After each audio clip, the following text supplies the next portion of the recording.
So this is the second order system. Okay, the standard closed loop transfer function of second order system we can write as omega n square upon s square plus 2 zeta omega ns plus omega n square. Okay, it comes from this closed loop system. Okay, r of s is the input of this system, c of s is the output. Okay, and here omega n square upon s into bracket s plus zeta omega n. Okay, h of s is the feedback where h of s is 1.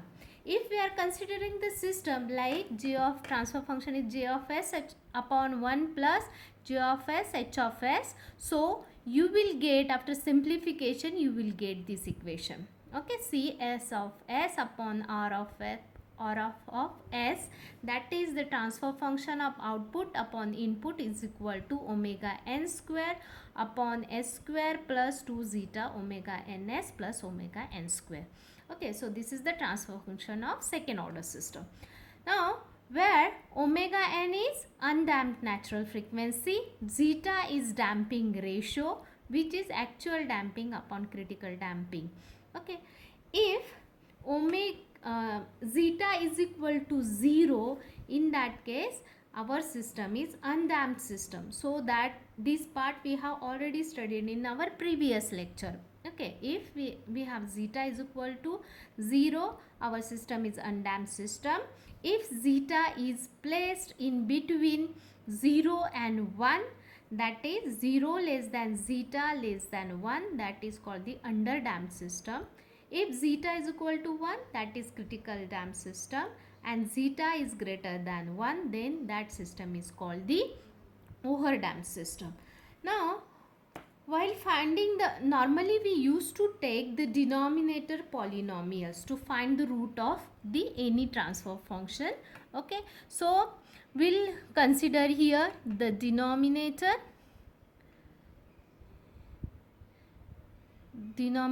polynomial. So what I will take, s square plus here this one 2 zeta omega ns plus omega n square. Okay, so here we can see the multiplication factor of this is, suppose I am considering the multiplication factor of s square, I am considering variable a. If we are considering the multiplication factor of s is b and constant is c. So to finding the roots of this denominator polynomial, we'll have two roots, s1 and s2.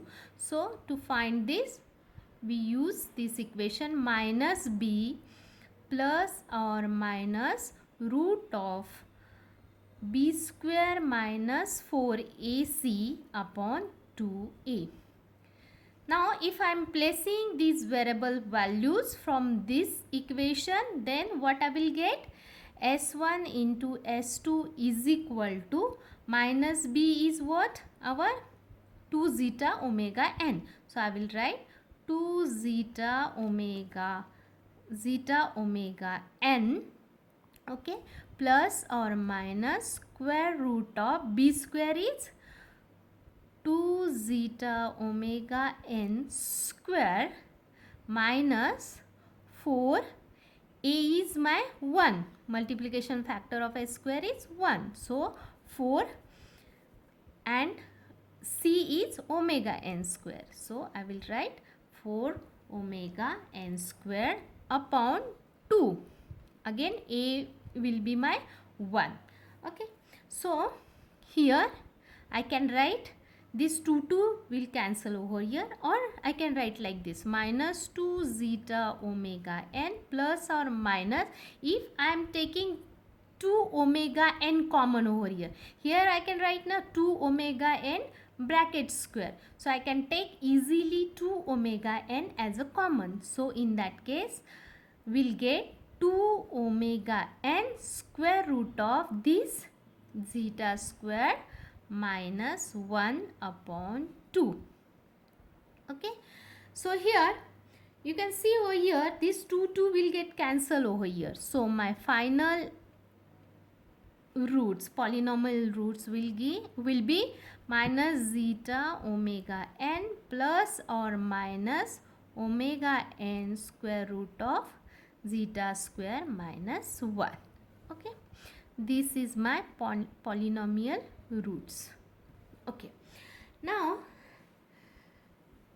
we'll go to the according to system. If my zeta is equal to 0, my system is underdamped. So if in this case zeta is equal to 0, I am placing, in that case my roots will become what? S1 comma S2 is equal to, zeta is 0 over here, so plus or minus, okay, omega n, zeta is what? 0, so this will term become minus 1, square root of minus 1. So all of you know that minus 1 we consider as a j square. Okay, so here we'll have a square root of j square, that's why this I will get what?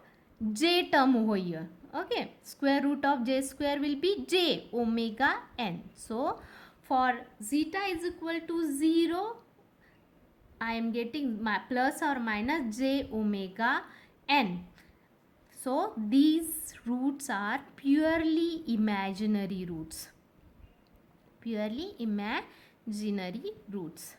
So I can say over here, when my system is undamped, so in that case I am getting purely imaginary roots over here. Now here zeta is equal to 1. I will place zeta is equal to 1 in this equation. So in that case what we'll get what? S1 comma S2 is equal to, this one is 1, so minus omega n, and zeta is 1, so 1 square is 1 minus 1, so this term will become 0. That means I will get only S1 comma S2 is equal to minus omega n. That means my roots are purely real roots. Okay, now if zeta is in between 0 and 1, zeta is less than 1, that means we can place any 0.5, 0.2, 0.3, any term over here. So in that case my S1 comma S2 will become what? Minus zeta omega n plus or minus j omega n square root of 1 minus zeta square.